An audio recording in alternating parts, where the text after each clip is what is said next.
ഇന്ന് ധന്യമേ ജീവിതം ചിന്തിക്കുന്നത് പ്രാവുകളെ കുറിച്ച് ആണ്. വിശേഷിച്ച് ഇന്നതൊക്കെ പറയാമെന്ന് വിചാരിച്ച് മുൻകൂട്ടി തയ്യാറെടുത്ത് അങ്ങനെ പ്രിപ്പയർ ചെയ്തിട്ടല്ല ധന്യമീ ദിനം, ധന്യമീ ജീവിതം പറയുന്നതെന്ന് ആരാധനയുള്ള ശ്രോതാക്കൾക്ക് അറിയാം. അപ്പൊ മനസ്സിൽ തോന്നിയൊരു കാര്യം ആയിരിക്കും പറയാം. ഇന്നിപ്പോ പ്രാവ് എന്നാണ്, കടുക് എന്നാണ് തോന്നിയെങ്കിൽ കടുക് എന്നുള്ള കടുകിനെ കുറിച്ചായിരിക്കും പറയാം. അനവധി കാര്യങ്ങൾ പ്രാവുകളിൽ നിന്ന് നമുക്ക് പഠിക്കാൻ ഉണ്ട്. വീട്ടിലും പരിസരത്തും പ്രാവുകൾ വരിക എന്ന് പറഞ്ഞാൽ വളരെ ഐശ്വര്യമുള്ള ഒരു കാര്യം ആണ്. അടുത്ത കാലത്ത് പട്ടാമ്പിയിൽ അക്ഷരാശ്രമത്തിൽ ചെന്നപ്പോൾ അവിടുത്തെ മാതാജി പലതും പറഞ്ഞ കൂട്ടത്തിൽ പറഞ്ഞു, രാവിലെ പ്രഭാതത്തില് ധാരാളം കിളികൾ വരും, അവർക്ക് അന്നം കൊടുക്കും, ആ കിളികൾ വരുന്നൊരു സന്തോഷമാണ്. ഞാൻ രാവിലെ വീട്ടിന്റെ വാതിൽ തുറക്കുമ്പോൾ വൃക്ഷശിഖരങ്ങളില് കിളികള് വന്നിരിക്കും. എല്ലാ സ്ഥലത്തും കിളികൾ വരില്ല. വരാത്തതിന്റെ കാരണം എന്താണെന്ന് പറയുമ്പോൾ പലർക്കും വേദനയാവും. അവരുടെ പ്രൊഫഷനെ ബാധിക്കും, അവരുടെ പശ്ചാത്തലത്തിനെ ബാധിക്കും. അതുകൊണ്ട് ഒറ്റ വരിയിൽ നിർത്തുകയാണ്, എല്ലാ സ്ഥലത്തേക്കും അങ്ങനെ കിളികൾ വരില്ല. ഞാൻ കിളികളെ കുറിച്ചിട്ട് ഒരു നോവൽ എഴുതിയിരുന്നു. ആദ്യം ഞാൻ പ്രാവുകൾ എന്നാണ് പേരിട്ടത്. ഈ ചാട്ടയും കരിമരുന്നൊക്കെ എഴുതിയതിനു ശേഷം പ്രത്യേകമുള്ള പശ്ചാത്തലത്തില് ഈ പ്രാവാട്ടു മത്സരത്തെ പറ്റിയിട്ടൊക്കെയാണ് അതിന്റെ വിഷയം. കേരള ശബ്ദത്തില് വൈക്കം ചന്ദ്രശേഖരൻ നായർ അന്ന് അതിന്റെയൊക്കെ പത്രാധിപരായിരിക്കുമ്പോൾ അതിലേക്ക് വേണമെന്ന് പറഞ്ഞു. കേരള ശബ്ദത്തിലാണ് വന്നത്. പേര് സൗന്ദര്യ ലഹരി എന്നിട്ടത് ദോഷമായിട്ടാണ് ഭാവിച്ചത്. പ്രാവുകളെ കുറിച്ചാണ് വിഷയം. പ്രാവ് എന്ന് മതിയായിരുന്നു, പേരിട്ട് സൗന്ദര്യ ലഹരി.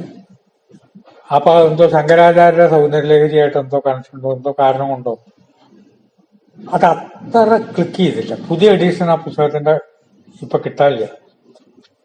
സാഹിത്യ പ്രവർത്തക സഹകരണ സംഘമാണ് അടിച്ചത്. അത് ഈ പ്രാവുകളും പ്രാവാട്ടു മത്സരമായിട്ട് ജീവിക്കുന്ന ആളുകള് അതിനെ കുറിച്ചായിരുന്നു ആ വിഷയം. നമ്മുടെ ഗ്രാമങ്ങളിൽ ധാരാളം പ്രാവുകൾ വരാറുണ്ടായിരുന്നു. ആ പീടികകളുടെ കാര്യമൊക്കെ എടുത്താൽ എല്ലാ കടകളിലും കിളിക്ക് കൂട് കൂട്ടാൻ വേണ്ടി ഒരു സൗകര്യം കടക്കാർ ചെയ്തു കൊടുക്കും. പട്ടാമ്പിയില് റെയിൽവേ ലൈനിൽ കൂടെ ഇറങ്ങിയാൽ ആദ്യത്തെ പലചരക്ക് കട കിളികൾ ഇങ്ങനെ ശബ്ദം ഉണ്ടായിക്കൊണ്ടിരിക്കും. അപ്പൊ എന്താച്ചാ ഉത്തരത്തിന്റെ മുകളിൽ ഒരിടത്ത് ഒരു പെട്ടിയോ കടലാസോ കൂടെ വെക്കുക, അതിൽ കുറച്ച് ചകിരിയും കൂടി ഇട്ട് കൊടുത്താൽ വലിയ സൗകര്യമായി. ഈ കിളി കുറച്ചേ വിറ്റ തിന്നുള്ളൂ. ആഹാരത്തിന് ഈ ചാക്കിട്ട ധാന്യമണികൾ എത്രയോ ഒന്ന് കുറച്ചേ കുത്തി തിന്നുള്ളൂ. ആ കിളികൾ രണ്ടാമത്തെ കട തന്നെ അവിടെ ഉണ്ടാവും കിളികൾ. അങ്ങാടിക്കുരുവികൾ എന്നാണ് അതിന് പേര് പറയുക. നല്ല ഓമനത്വമുള്ള ഭംഗിയുള്ള കിളികൾ. കോഴിക്കോട് ഒരു 50 കൊല്ലം മുമ്പേ കോഴിക്കോട്ടെ വലിയ അങ്ങാടിയിൽ ധാരാളം അങ്ങാടിക്കിളികൾ ഉണ്ടായിരുന്നു. സമ്യക് തരംഗം ഉള്ളിടത്തിലാണ് അങ്ങാടിക്കുരുവികൾ വരിക. താഴെ കശാപ്പുശാലയാണെങ്കിൽ മുകളില് കുരുവികൾ കൂട് കൂട്ടില്ല. പ്ലസന്റ് വൈബ്രേഷൻ ആവണം. നമുക്ക് സന്തോഷം ഉണ്ടാക്കണം. നമ്മളിൽ സന്തോഷം ഉണ്ടെങ്കിലേ കിളികൾ വരുള്ളൂ. കിളികളെ ഓടിക്കാൻ കാക്ക വന്നു, ഓടിക്കാൻ വേണ്ടി കാക്കയെന്ന് കൈകൊണ്ട് കാണിച്ചാൽ കാക്ക പോവൊന്നുമില്ല. കാക്കയ്ക്കറിയാം അതൊക്കെ വെറുതെ പറഞ്ഞാണ്, എന്നെ ദ്രോഹിക്കൊന്നുമില്ല, അയാള് നല്ലൊരു മനുഷ്യനാണ്, ഇപ്പൊ എന്തോ കാര്യം കൊണ്ട് ഇങ്ങനെ കാണിച്ചാന്ന്. ഒരു കാക്കയെ കൊല്ലുക എന്നുള്ള ലക്ഷ്യത്തിൽ നിങ്ങൾ തൂക്കുമായിട്ടിരിക്കും. ലക്ഷ്യം കാക്കയെ കൊല്ലതാണ്. തൂക്കുണ്ട് കൈവശം. കൈകൊണ്ട് കാണിക്കേണ്ട, കാക്ക അങ്ങോട്ട് വരികയില്ല, അവിടെ ചുറ്റും ഒരു കാക്കയും കാണിക്കും. നമ്മുടെ മനസ്സ് ജീവജാലങ്ങൾക്ക് അറിയാം. ഐശ്വര്യമുള്ള നന്മകൾ നിറഞ്ഞ സ്ഥലത്താണ് കിളികൾ കൂടുകൂട്ടുക. നേരെ സൂചിമുഖി എന്ന് പറഞ്ഞൊരു കിളി, ആരാ പേരിട്ട അറിയില്ല, സൂചി പോലെ കൂർത്ത മുഖം. അതിങ്ങനെ ചിലയിടത്തിൽ കൂടുകൂട്ടി കാണുമ്പോ ഞാൻ അന്വേഷിച്ചു, എന്റെ വീട്ടിൽ കയറി വരണോത്തില് ഒരു സൂചിമുഖി കൂടുകൂട്ടിയിരുന്നെങ്കിൽ നന്നായിരുന്നു. അങ്ങനെ ഇരിക്കെ ഒരു വീട്ടിലേക്ക് ക്ഷണം വന്നു. അവിടെ ഇരട്ട പ്രസവിച്ച 2 കുട്ടികളുണ്ട്. എന്നും അവര് തമ്മിൽ വഴക്കാം. കുട്ടികളുടെ അച്ഛൻ പറയണത്, വഴക്കല്ല PR സാറേ, യുദ്ധമാണ്, സാറൊന്ന് ഉപദേശിക്കണം. ഞാൻ ഇവർ 2 പേരും വിളിച്ചു. ഉപദേശത്തെ ഒരു തലയ്ക്കുന്ന ഇങ്ങനെ അങ്ങനെയല്ല അതിന്റെ രീതി. കുറച്ചു നേരം വർത്താനം പറയാ ചെയ്യാം. അവിടെ ഉണ്ട് കയറി വരുന്നതിൽ കിളികൾ കൂടി. ഇതൊരു ഫ്ലാറ്റാണ്.